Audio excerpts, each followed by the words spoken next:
E aí, pessoal, gravando aqui o primeiro raio-x de Casa do Dragão, né? Essa série que já chegou absolutamente com tudo, né? Não sei qual a opinião de vocês, pela repercussão, o pessoal tá curtindo, né? Um episódio que terminou bem em alta, mas eu quero dizer uma coisa, que esse raio-x, ele é meio que, digamos assim, os finalmente da cobertura do episódio, né? O episódio da semana tem vários vídeos, tem o análise, tem o em detalhes, tem vídeos extras, e o raio-x é meio que o fechamento. E aí eu passo a voltar a falar sobre a Casa do Dragão só a partir do próximo episódio, né? O raio-x, pra quem não viu de outras séries, eu tento ser aqui um pouco mais técnico. É mais livre, menos editado, não tem esse lance da trilha sonora, o texto. É bem mais livre, a gente vai passeando pelo episódio, os destaques que eu trouxe do episódio e conversando um pouco sobre, tá? Por isso a tela é sempre dividida. Ó, se inscreve no canal, deixa o like para ajudar aqui na divulgação do vídeo e também na descrição dá uma olhada no meu livro que tá aqui. Você pode dar uma olhada de comprá-lo, da primeira temporada de A Casa do Dragão, né? Então dê uma olhadinha por lá. Na descrição também tem os outros conteúdos. Então se você gosta mais do universo, tem lá. Se você gosta de ter um conteúdo só para abertura, tá lá. Tem um conteúdo só falando sobre o episódio em si, com aquele texto rebuscado, tá tudo lá. Vamos lá dividir a tela e comecemos o nosso conteúdo. De cara, quem que faz, né? Alan Taylor, ele que já vem fazendo Game of Thrones, né? Eu coloquei aqui os episódios que ele fez. Primeira temporada ele trabalhou em 2 belíssimos episódios, inclusive um dos melhores episódios da primeira temporada, que é o Baelor, né? Que inclusive é quando o Ned Stark ele perde a cabeça. Mas a gente tem aqui na segunda temporada alguns bons episódios. A segunda temporada de Game of Thrones eu acho um pouco abaixo da primeira. Ele assume mais a direção, mas tem esse episódio que eu gosto bastante, o Prince of Winterfell. Acho uma boa direção dele. Ele para e volta só na 7ª temporada, dirigindo Beyond the Wall, né? Que também é um bom episódio. Ele vai fazer filme, que é o Exterminador do Futuro Gênesis, e vai fazer o Thor Mundo Sombrio. Ele não dá tão certo assim no cinema. E aí ele volta para dirigir séries, ó. Faz Samurai de Olhos Azuis, Entre Estranhos, que é uma série que tem alguns problemas, mas enfim, é uma boa série. Entrevista com o Vampiro, uma série bem elogiada recentemente. Many Saints of Newark, que eu gosto muito dessa série também. Então ele meio que volta com tudo aqui para Game of Thrones, dirige o episódio 1 e vai dirigir o episódio 4, que se chama Dança dos Dragões. O destaque é que ele volta também como produtor executivo, porque ele assume o lugar do Miguel Sapochnik. E vocês vão ver como foi uma volta boa, né? O roteiro continua sendo escrito pelo Ryan Condal, que tá aqui, né? George Martin tá ajudando nesses roteiros também, aparece aqui como co-criador da série. E o nome do episódio é A Son for a Son, um olho por um olho ou um filho por um filho. A abertura mudou, eu não vou falar sobre a abertura porque já tem um vídeo sobre aqui no canal, bem completo, super detalhado, então dá uma olhada na descrição. Mas abro aqui, né, inclusive no texto eu abri falando de Assum Preto, música do Luiz Gonzaga, porque o episódio abre no voo desse corvo aqui que tá no detalhe. Aqui eu quero trazer o olhar de vocês para a importância dos planos abertos, né, os planos gerais. Geralmente é plano geral que se chama isso aqui, mas nesse contexto também é chamado de plano de transição, né? São os establishment shots, ou como eu gosto de falar em português, plano de estabelecimento. Então aqui ele está estabelecendo onde nós estamos, né? Nós estamos chegando aqui em Winterfell, então nos dá aqui um plano aberto. Mais do que isso, como é uma série que fica indo e vindo, ela tem que sempre estar nos localizando, mas também já fornecer algumas informações. Que informações a gente tem aqui? Percebe que a mudança da vegetação, ó, a gente tem essa vegetação mais verdinha, passou, a gente já tem o inverno. Parece que no momento que você cruza a colina, percebe? É como se o Winterfell vivesse aqui uma vida própria, ó a diferença, né? Então já tem neve do lado de lá. Outro assunto é o amanhecer. Quero destacar aqui, está amanhecendo. Eu vou separar um momento só para isso, mas o episódio ele vai falar bastante sobre o amanhecer, o entardecer, o anoitecer. Vai ficar bem claro aqui na minha análise. Adoro esse plano. Tem o Cregan Stark aqui, né? E o Jace aqui, ambos de costas. E a gente também não vê o que eles estão e não estão vendo, que é esse desconhecido, né? O episódio, como eu disse, ele vai narrar um dia inteiro, não necessariamente o mesmo dia, é bom que se diga. E ele vai mostrar situações ocorrendo de manhã de um lado, a gente tem aqui um Winterfell, à tarde no outro lado, à noite e assim sucessivamente. Mais à frente isso vai ficar mais claro. Só que o destaque grande desse plano aqui, além de ser esse plano de nuca, né, é como o desconhecido, essa parte aqui, fica muito à mostra, muito à mostra. E é o texto, né? Eu amo como o texto, ele, principalmente dessa cena, ele é levado pra tela. Porque eles estão falando, o Cregan tá falando sobre o desconhecido, sobre a morte, etc. E aqui a gente não consegue ver claramente bem o que está nesse desconhecido, que é o além muralha. Toda a cena do episódio é muito bem construída. Ó, aqui a gente tem plano aberto, enfim, a gente tem vários tipos de plano. Ela é composta de diferentes maneiras para fazer a gente entender o todo. A direção e a fotografia, nesse caso, são organizadas de forma, acho que, impecável para proporcionar uma narrativa mais fluida. E a gente vai ver isso em outras situações que eu vou mostrar, tá? Essa combinação vai permitindo que as cenas o quê? Se desenrole com calma, passa para cá, depois abre a cena. A primeira cena é essa, ó. Aí depois abre a cena, aí depois fecha de novo a cena. Muito bem dirigido pelo Alan Taylor. Muito bem dirigido. E isso sem fazer cortes abruptos. Quando a gente vai dessa cena, ele traz, o Alan Taylor traz para essa temporada, que é o diretor, né? Algo que eu acho que ficou mais ou menos na primeira temporada, que é essa direção mais tranquila, mais interligada. Sai daqui, passa para cá com calma, tem uma fluidez muito grande. Lucerys, ele aqui nesse caso recebe a mensagem, né? A mensagem tá aqui intrínseca, tá dentro dessa cena. Ele recebe a mensagem que o irmão morreu, mas isso não é dito explicitamente, não precisa dizer isso explicitamente. Como eu gosto de dizer, o cérebro completa. A gente vai ter várias cenas assim, eu vou mostrar. E quando é hora de confirmar o que aconteceu, aí pá, corta. Ou seja, o corte e o entendimento da cena é pelo contexto, né? A gente vai para outro canto e a gente, pelo contexto, entende o que não foi dito aqui. Corte de contexto usado várias vezes no episódio, várias vezes. Na outra cena eu vou fazer isso ser bem mais claro para vocês. Nesse plano, além disso, também continua aqui o amanhecer, né? A gente viu lá na muralha o amanhecer e essa cena continua falando sobre ele. Continuamos nesse momento aqui. Não é necessariamente o mesmo dia, eu repito, mas é uma brincadeira do roteiro e da montagem e só fazer o episódio parecer um dia só, mesmo que sim tenha acontecido em dias diferentes. Falando em claro, em amanhecer, diferente das temporadas anteriores, o episódio ele se força a filmar na luz, né? Luz, luz, luz, luz. Tá tudo no claro. Tudo no claro. Ele coloca CGI no claro, coisa que não fazia na primeira temporada. Ele mistura efeito prático com CGI no claro, dá as segundas camadas, vou falar sobre esse trecho aqui também. Vai estabelecendo os cenários todos de dia, só anoitece quando de fato tem um motivo para anoitecer, e não para esconder as coisas como acontecia muito na primeira temporada.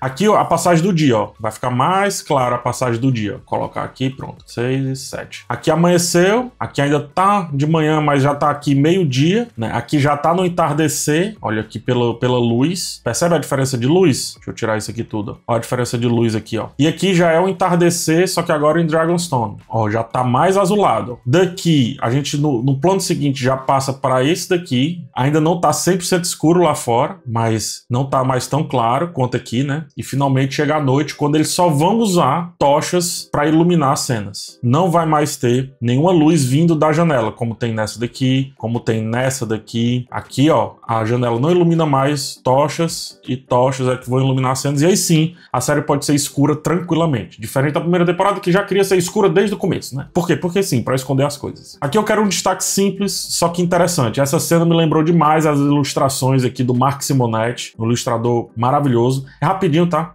Que eu quero falar sobre isso, mas antes, ó, que cenário grotesco, muito bem construído, né? O pessoal de efeitos visuais aí mandou muito bem. Mas olha aqui as ilustrações do Mark Simonetti, coisa linda. E se você perceber, eu misturei essas ilustrações com a cena em questão, e olha só como é parecido, né? O Mark Simonetti, ele fez Duna, as ilustrações, Game of Thrones, né? Os primeiros livros daqui do Brasil são dele. Ele fez também Nome do Vento, a edição lindíssima das crônicas do Matador do Rei. Ó, misturando a cena aqui, ó, como fica bem evidente, né? Lindo, lindo, lindo, lindo. Voltando para a cena do Colville, olha que habilidade de não mostrar o CGI do dragão, mas manter o dragão lá sem ele estar. A fotografia desse plano, ele faz o quê? Os objetos principais ficam à esquerda e todas as linhas, eu vou mostrar aqui as linhas de fuga, né? Elas vão levando para onde estaria o dragão, ó. Aqui tem uma luz, ó. Para onde estaria o dragão? Sendo que na cena anterior, você viu que tem um dragão, tá vendo? E ele não precisa estar lá para você sentir o dragão. Aqui, ó, o dragão tava aqui embaixo, ó. Então, é uma maneira de fazer CGI sem nem precisar mostrar o CGI, porque você sente, né? Você não precisa mostrar o bicho para manter ele no nosso imaginário, pro nosso cérebro, repito isso, completar. Só de manter aqui os cuidadores pressupõe que a gente sinta que tem um dragão aqui embaixo. Então, é outra habilidade aí de mostrar sem precisar estar lá. Adoro essa cena. Aqui é outra correção, também em relação à temporada anterior. Presta atenção. antes da Deriva Marca, sempre aparecia com muita fumaça aqui atrás. Ó. Tinha muita fumaça da Deriva Marca, ou então os planos eram muito na praia, que é uma tática para não mostrar essa segunda camada aqui. Tá para além desse naviozinho aqui, ó, tem até uma primeira camada aqui. Essas fumaceiros todo que tinha antes era para mostrar que, ou melhor, para não mostrar uma segunda camada. Aqui o que é que eles fizeram? Eles constroem o navio. Esse navio aqui é efeito prático. Agora, isso aqui é CGI. O navio quebrado e tal, isso é CGI. O fundo também é CGI. O fundo aqui também é CGI. Mas, diferente de antes, dá pra gente entender Deriva Marca, né? Dá pra gente entender. A gente não fica só lá nos aposentos do Corlys, não fica só lá andando numa praia que, enfim, o fundo é irrelevante. Você percebe a arquitetura do local, ó. Aqui a água é dragada para o navio ser tratado, né? Depois inunda aqui de novo, a água sobe e aí o navio consegue sair. Tudo isso de novo sem negócio de fumaça, ó. Tem aqui atrás, ó. Aqui provavelmente também é uma doca, aqui é outra, ó. Tá vendo outra aqui, ó. Lá atrás também tem outra. De novo, tudo isso sem os fumaceiros atrás, sem o fundo muito chapado, sabe? É uma resposta, eu acho que a reclamações que fizeram a temporada anterior, e o Alan Taylor assume o posto que era do Miguel Sapochnik, com tudo, muito bem mesmo. Aqui a gente precisa falar do Tom Glencarne, que faz o Aegon. Isso aqui é absurdo, pô. Isso aqui é absurdo. Bom demais a proposta de atuação dele. É uma responsabilidade grande, porque antes ele fazia mais curtas, e agora ele cai direto do Casa do Dragão. Ainda de um personagem mais próximo de um vilão que a gente tem na série aqui, né? Olha só o tanto de expressão diferente que ele tem no mesmo episódio. O tanto de coisa que ele consegue fazer sem ficar caricato, que nem era o Joffrey lá do Game of Thrones. É brincadeira, viu, a atuação dele. Esse deboche que ele passa pro avô, né? O avô tá aqui. Absurdo, cara. Absurdo. Você consegue entender tudo que ele tá pensando sem ele precisar dar o texto, né? Aqui ele não tá dando texto. É outra pessoa que tá dando texto. Mas ele tá debochando, né? Ele tá sendo jocoso com o Tyland. Aqui quando ele é jocoso com a irmã e esposa. Quando ele vai falar e dá aquela impressão, vou vencer a qualquer momento. Aqui na Sala do Trono, e eu vou voltar pra essa cena pra mostrar outro detalhe da atuação dele. Muito linda essa atuação. Uma coisa que me chamou muita atenção na reunião do conselho, pequeno conselho, é o tanto de câmera pra deixar o que seria uma cena muito textual, mais dinâmica. Como a galera não consegue prestar muita atenção em texto, né? Então, olha aqui o tanto de plano, ó. Deixa eu passar pra vocês, ó. Tanto de plano que a gente tem nas reuniões do conselho. Opa, furei aqui. Olha só o tanto de plano.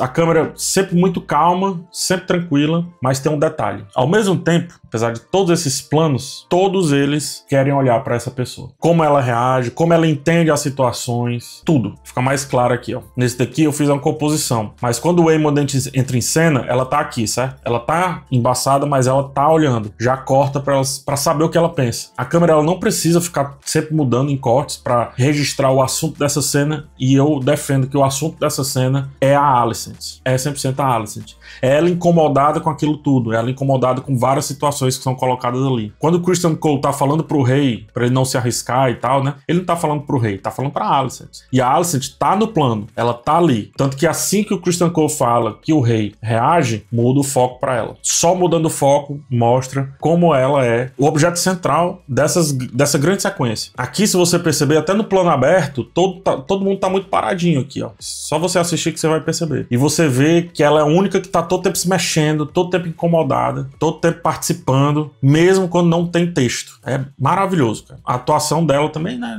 Já vem da temporada anterior. Ela sempre tá no terço de interesse. É impressionante a atuação dela. Volto a falar sobre como resolver o CGI, tá? O episódio como um todo, ele é cheio de primeiras camadas. Aqui, vou mostrar em outro momento também. Aqui tem uma primeira camada. E essa primeira camada serve pra esconder o pouso do dragão, né? Legal, né? Aqui você não vê os pés do bicho, que é o terror do CGI, né? O terror da turma de efeitos visuais. Você não vê os pés de Syrax aqui, ó, em contato. Aqui você vê, só que eles levantam a areia, tá vendo? Eles levantam a areia e aí fica mais fácil. Outra coisa, né, agora do ponto de vista mais da cena em si mesmo, eu destaquei essa cena também por isso. Eu falei, acho que no Em Detalhes, talvez, acho que falei no Em Detalhes, só que eu repito, tá? Ela, enquanto segue aqui de luto, né, com relação aqui aos restos mortais do filho, ou do dragão do filho, Syrax está ali espantando os pescadores na retaguarda. Ela não precisou nem falar, né? O dragão já fica ali espantando a turma, como se realmente eles tivessem essa conexão mental. Aí eu vou na Sala do Trono e eu quero destacar aqui como ele sai dessa imagem para essa daqui. Ele vai do deboche para ansiedade com muito primor. Só que é outra coisa. Quando ele é sabotado pelo avô, ele fica mais ansioso. Essa ansiedade vem aqui para as mãos. E isso lembra muito como a mãe dele era, né? Sempre mexendo nos dedos lá na primeira temporada, como se ficasse cavucando, né? Ansiedade. Então ele sai dessa cena do deboche para essa cena de ansiedade em, assim, menos de 1 minuto. Uma atuação maravilhosa. E outra, em cena, cena sem precisar trocar o plano. Como eu tava falando em relação ao dragão, né? A direção mostra os planos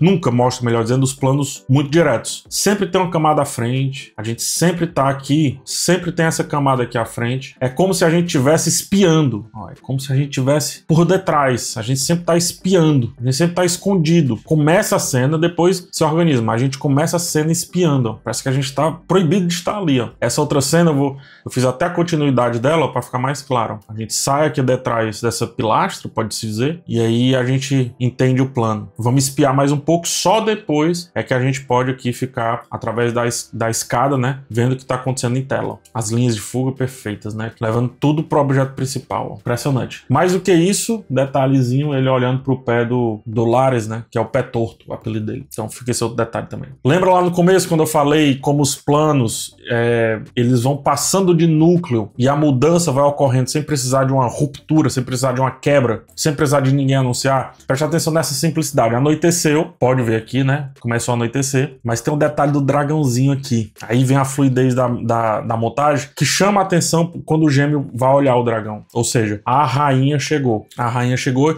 o corte vem daqui, né? O dragão chegou, corta pra rainha, daqui, automaticamente a rainha vai ficar de costas pra câmera e já corta pra sala dessa reunião que eles têm, né? Mas que transição maravilhosa, cara. Isso não tinha, eu repito, isso não tinha nas temporadas anteriores. Aqui fica mais claro. Transicionou pra cá, ela ficou de costas pra câmera, transicionou pra cá. Corte pelo contexto, sabe? Agrupando cenas que fazem sentido sozinhas, mas que quando você olha o todo, funciona mais ainda. Um esculacho a direção desse episódio, a montagem, a direção. Aí chega nessa cena, né? É que eu nem preciso falar muito, porque eu já falei bastante. Essa cena é um esculacho absurdo. A Alicent acende a vela, corta, ó, tá de lado aqui, viu? Presta atenção no racó da coisa. Tá de lado, o racó tem que cortar pra uma cena de lado no núcleo de lá. E é o que faz. Então, enquanto uma tá acendendo, pelas suas preces, a outra tá acendendo aqui a pira que vai ser o adeus pro seu filho. Enquanto ela olha aqui pra saber se acende ou não a vela pro Lucerys, a mãe, ela fica relutante em se despedir do filho. No que ela acende a vela, a Rhaenyra vai lá e coloca as roupas do filho no fogo e aumenta o fogo. Então, se uma acende o fogo, como eu disse várias vezes já em outros vídeos, essa sequência é toda linda. A outra é alimentada por esse fogo, né? E esse sopro que corta a cena não serve de nada, porque quando vai de novo pra outra cena, tá aqui a Rhaenyra dominada por esse fogo. Quero destacar de novo esse racó. De novo, ficar bem claro. Os dois estão de frente aqui ainda, ó. Percebe?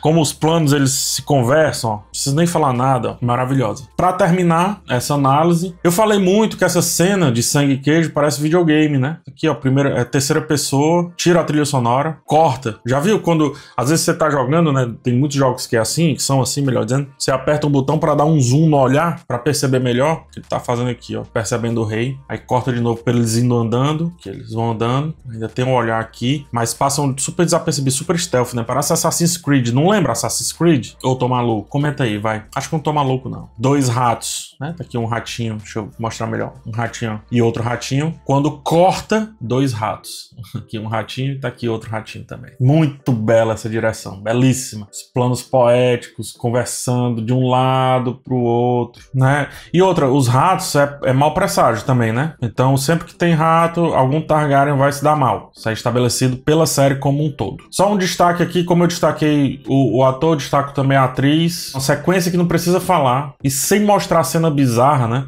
Uma cabeça sendo cortada, uma criança. A gente vê pelo olhar dela aqui, ó. Ela olha pela gente, por nós. E aí depois vem também um show de atuação dela, ó. Ela olha por nós, o filho, e o desespero dela, ó, apontando, sabe? Carregando a criança, sem precisar de um texto explícito. Meu Deus, ele está cortando a cabeça. Tanto que quando vai lá pra cena que ela avisa pra mãe, ela só diz, mataram. Mataram o herdeiro. Aqui também tem um bonequinho, né? Perceberam o bonequinho? Ela segurando a cabeça do boneco pra não cair. Mas enfim. E aí, gostaram? Me fala aí. Esse é o raio-x, tá? A Casa do Dragão não é conhecido, diferente de The Last of Us, que tem planos muito poéticos no geral. Mas a Casa do Dragão não é tão conhecida assim por ter cada episódio super denso em termos de uma poética visual e tudo. Mas esse episódio meio que resolve isso. Porque, diferente das temporadas anteriores, ele vem responder muitas questões relacionadas a filmar no claro, filmar no escuro, essas coisas assim. E mais do que isso, a dar um episódio, uma continuidade, como que tudo pareça pertencer a ele. Às vezes na primeira temporada tinha muita coisa que a montagem estava tentando resolver porque o texto não previu. E a impressão desse episódio é que o texto previu tudo. E aí o roteiro ele fica super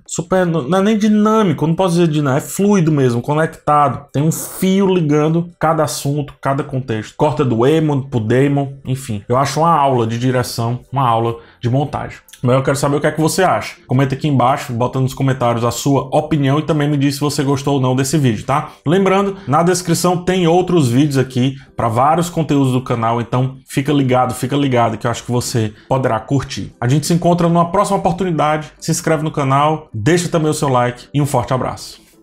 Tchau, tchau.